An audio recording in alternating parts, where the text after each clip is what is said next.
Welcome again, guys, to That's just Tara. This is Melissa and Tara. we are going to be reacting and analyzing Squid Game Season 2. That is right. You're going to be able to find this video in the playlist commentaries and also in the playlist reactions. Find the link to those playlists in the Description. We have also released merch. Yes, you can also find the link to that in the Description below. Also, you can also follow us on Instagram with the user ID. That's just Tara. There we go. So what we're gonna do is that right now we're gonna give you guys a general display of what we think because we already watched the season 2, right? But we're going to go ahead and rewatch it, and we're going to give you guys a reaction and commentary after every episode. So this is going to take a few days to film, but right now, before we start watching and giving you guys a reaction, we want to talk about a few stigmas that have been spreading around online. For example, is it true that the end of Squid Game 2, trigger warning, may contain spoilers, so if you don't want to get it all spoiled, don't watch this later. Okay, is it true that the ending of Squid Game 2 is actually confusing? Not really. Why is that, do you think? Well, it could not.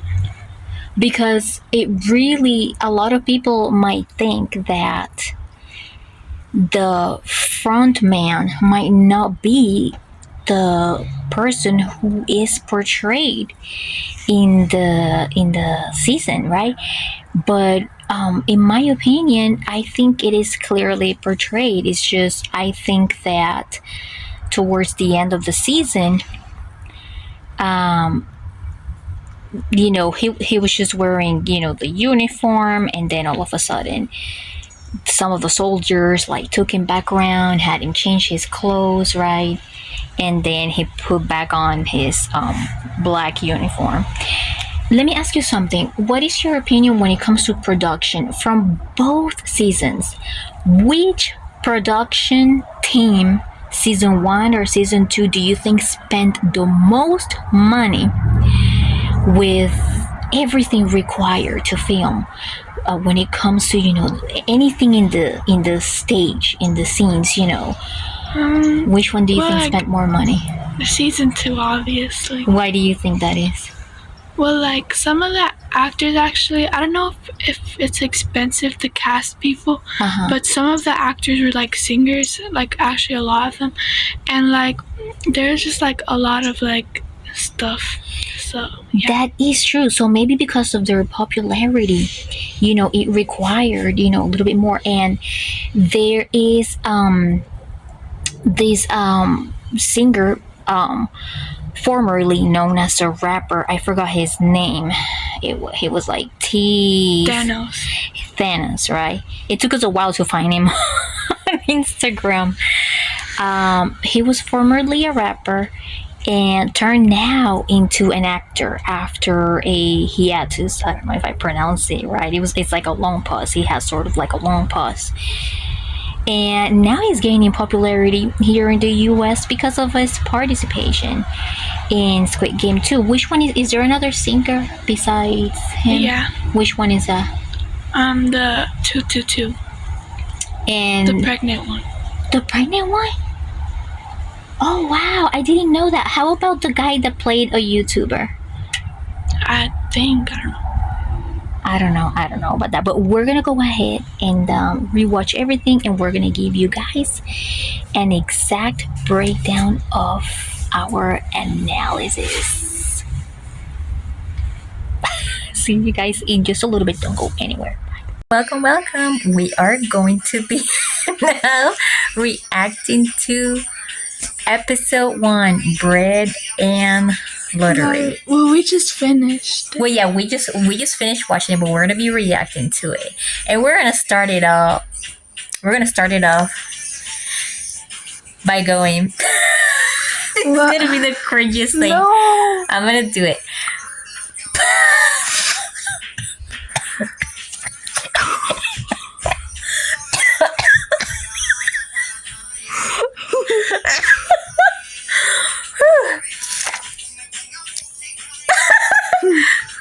Okay.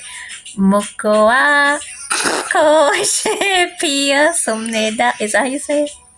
How do you say it? I don't want to say it. Moko wa kochi pia somneda. Is that how it goes? What exactly does that phrase mean? That means the hibiscus flower has bloomed. The hibiscus flower has Hibiscus flower has bloomed. Hibiscus flower has bloomed. Hibiscus. The Hibiscus. flower that you see in Hawaii. Like a Wow. little bit. And how do you know that's exactly what it means? Well, I saw it in an interview. Okay, so because this is not part of the first episode, but I do remember seeing the English subtitles green light, red light while they Yeah, made that because phrase. they don't put the exact thing because Korean people, like, they just speak, like, differently. So, like, they have to put it in a way that actual English people, like, Okay, how English people usually talk. But I do remember that you mentioned something about that in the Korean games, they use that phrase in specific instead of counting 1 to 10 because Because it has 10 syllables and it's like the same. Because it has 10 syllables. So instead of going 1, 2, 3, they came up with that phrase. Okay, one of the coolest things that I thought they added that they incorporated into the season in general was the new Domino's pizza ad. What do you think about that ad? That was funny. It was actually pretty cool, and it made me actually pretty hungry. It was actually pretty good. Then I was like, I was thinking, oh my gosh, maybe I just wanna, have some Domino's ER pizza. So before we continue, I'm gonna give a little disclaimer. If you are a minor, you need to be watching this under the supervision of an adult. We're gonna be speaking things that are graphics. My belief is education begins at home. So any minor that watches these type of visuals, they have to be in my personal opinion, supervised by an adult. And like I said, education begins at home, making sure that the minor that is watching, understands that this is just a movie, that it is not reality, and they should understand right from wrong, and that's how you know that they are prepared to watch something like this from Netflix. Okay, let's keep going. Let's talk about Jihoon not getting on that plane, because forever I kept wondering how come the guy was acting like he was at the airport at the end of season 1. What really happened? How come Jihoon didn't get on that plane? Where was he supposed to be going? He was supposed to go to the United States to see his daughter. And then why didn't he get on that plane? He didn't go on the plane because, like, he wanted to stay in Korea so that he could find the island that they were playing the Squid Games or something. And so that they could end the games. So that he could end the game. La la la la la la. Okay, so why do you think that he actually dyed his hair red? I don't Right know. before I he think got it's because he was really mad or something. Yeah, I think also it was like a symbol of being like the feelings of being a rebel. Is that how you pronounce it? It's like a way of saying, I am actually done with this. Even though I won this game, I do not feel good about it, and I feel like I feel like I have to solve this problem so it can finally end. Because in the end, even though I won it, I realized that this was a game designed to unalive people. So I have a question. When did we actually? At what point, whether it was season one or season two, at what point did we realize that the guard was actually the front man's brother? What moment exactly? I think I don't really remember too much in season one, but I remember that in season two, he was referring, the police officer was referring to his brother as Ino, and Ino is the name of the front man. Oh, so that's how we found out. So I know that we are not in the part of the games yet, but there are some conspiracy theories and some memes that are being thrown around there that give clues to people that the cop and the frontman are actually the sons of the original 001 guy. I believe it. You what? I believe it. You believe it? Can you give us can you tell us about that clue, about that meme about that meme that's going around? Well, there was one day I was like scrolling on TikTok and I saw this video of like, it was showing this scene of the old 001 saying, "Oh, my son couldn't drink milk," and then we see the front man pretending, well, like the front man, he was like offering his milk to somebody because like he couldn't drink milk.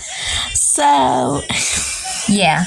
And I am going to mention something about the original 001 in just a little while, so just hang on right there.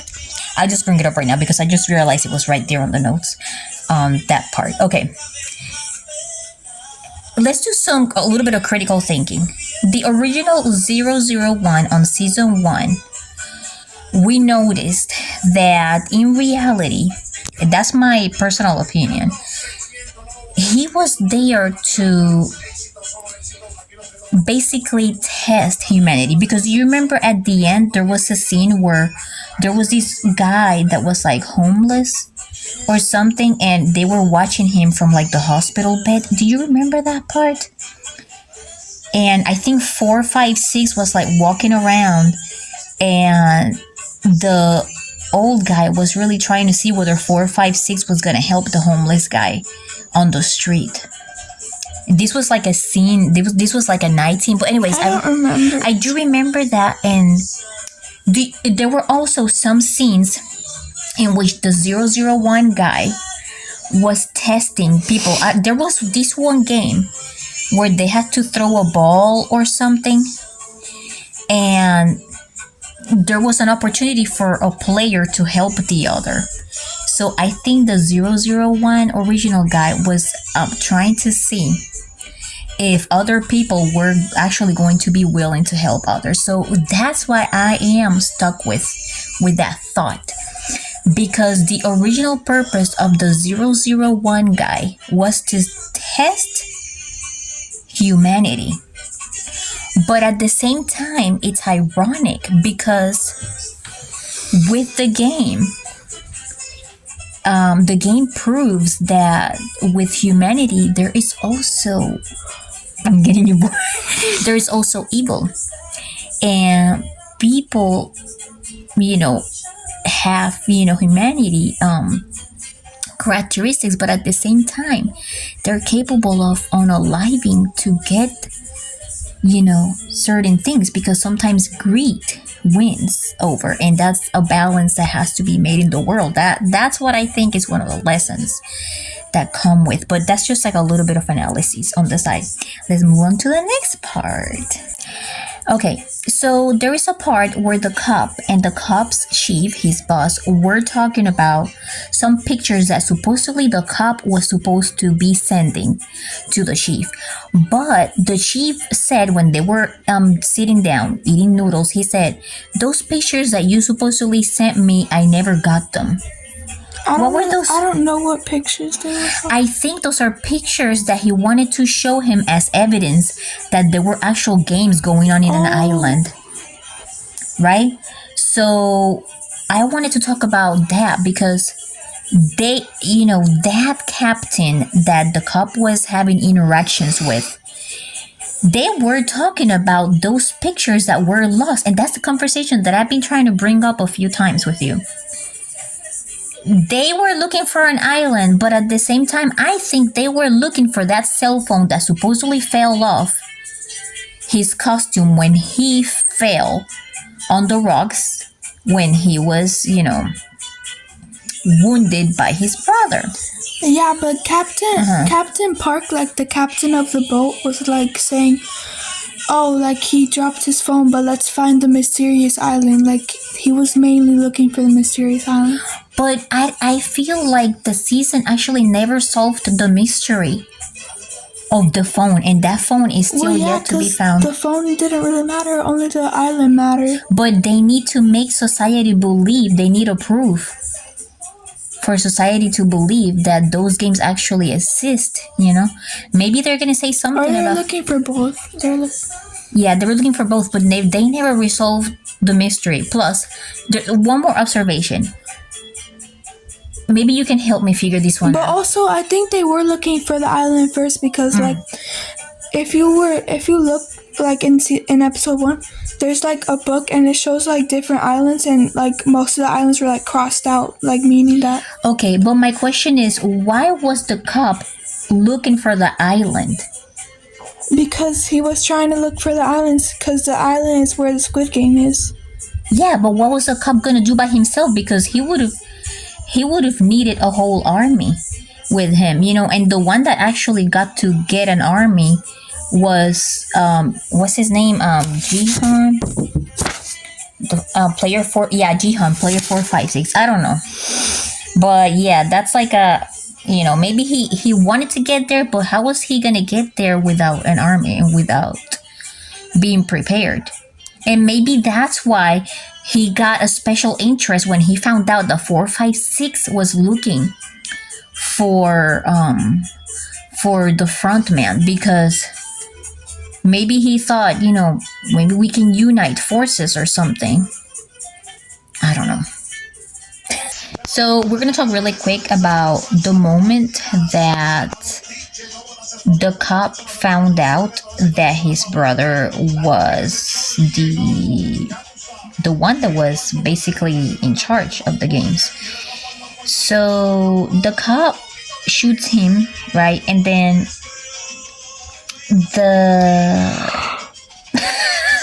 Sorry. Okay. Then, the front man takes off his mask. That's when the cop realizes that it is his brother, right? And then after that, his brother, shoots him back. The front man shoots him back. But, I think I already answered, I think we answered this question earlier. Why did the cop shoot the front man? Well, because he wanted to... The cop didn't shoot the front man? Yes. The front man shooted the cop. They both shot each other, I think. Oh, yeah. Yeah, I think they both did. I just realized also, too, because I have forgotten. So, he, lost my train of thought. I lost my train of thought. So yeah, what I wanted to bring up was he actually shot him because he wanted to stop the games, but then he realized that was his brother. And then even worse, his brother, he didn't know that it was his brother, but the front man shot him back knowing that was his brother. So it makes it even more criminal knowing that the front man knew that it was his brother. Just some thoughts. Let's see if you remember this. How do you think the cop knew the captain? How do you think they met? Because he hired him? No. This is something that I discovered the second time I watched them because I wasn't paying attention.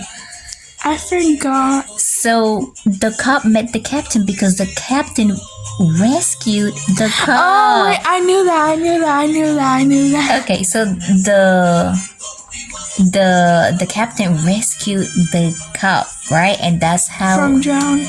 Yeah, from that fall. I just forgot. Okay. That's okay. Okay, so 4, 5, 6 has this guy that he has recruited over the last couple of years, and this guy recruited a whole bunch of guys after 4, 5, 6 offered him a whole bunch of money. What did 4, 5, 6 made him do to find the recruiter? Like, what was their assignment? To go to every train station and then look for the recruiter. And what made these scenes so frustrating in the beginning? Because they couldn't find him. And what was the most frustrating part? Because the moment that they saw him, what is it that they couldn't do? They couldn't run over there. They could only stay there. Why exactly is that? Because those were the instructions of. But then what happened? They lost their patience at one point, and what did they do? They went to chase the recruiter. They provoked him, and at that point he took them as hostages, right? In which, of course, he offered them to play the Russian roulette game, and they played classical music in the background. I don't know if that is something that always is played in the in the movies. I don't know, because I don't look up that word, that phrase. I don't look it up. But this reminds me of the movie Man on Fire, when Denzel Washington was confronting the kidnappers of the little girl, right? And they kind of play classical music in the background too. So I don't know if it's part of the game or because they took it from the movie. I don't know. Forgive me about that one, because I don't know about that stuff. But I do believe that having the music in the background, Tara's getting tired. I think it added a lot of it kept people on the edge of their seats, having the music in the background. Now I just want to go a tiny little bit back before that, and I want to analyze the character, the recruiter. I want to analyze him a little bit. What do you think was the purpose of the bread and lottery game? Why would he even play that game? I don't know. I think because Squid Game is all about seeing about humanity or something. Mm-hmm. And I think they wanted to test to see if people were really greedy and stuff, and would rather have a zero, maybe a 1% chance at winning the lottery, rather than having an 100% chance of eating bread. It's testing. Oh yeah, testing what people would choose. But why him? Because the issue here really was coming from the front man, or maybe the front man made him do those things to just keep testing people, But I was just asking myself, why test people like that?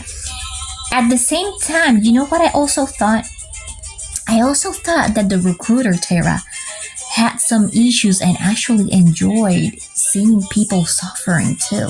Mm-hmm. Do you know what I mean? Because the moment that he poured the bread onto the floor, he was making vulnerable homeless people choose between a piece of bread and a lottery ticket. And a lot of the people were choosing lottery ticket because they were like, oh, what if I win the lottery? I can get a piece of bread and much more. He dumps out the bread, the leftovers bread from the game, right? And the homeless people get super enraged, because they were like, wait a minute, Why is he doing that? He likes to see the reactions of people. I think he had an issue with liking to see people suffer. Yeah, because the people who like work for Squid Game were like manipulating him into thinking that like people are just useless and like Yeah. But I think yes. But I think this also stems from his childhood. Something happened in his childhood because he mentioned something about his father and how his father begged for his life. I think something happened, but that no, does not. I don't think anything happened to his childhood, but I just think that they really like manipulated him into thinking because remember that scene that he was saying, oh, like they told me that people are just not useful and like they're just like pieces of garbage. So it was the And so when the dad came up and was begging for his life, he was thinking that people are still just useless, so he just decided to unalive him. Oh wow. I really thought that it must have been like maybe like an issue when he was younger that they made him feel like useless and that's how he ended up also in the game. But that could be part of it too. You never know, because he chose that job over a regular job. He could have chosen a regular job. Yeah, he chose that one because supposedly in that job made him feel important and useful, dangerous, crazy stuff.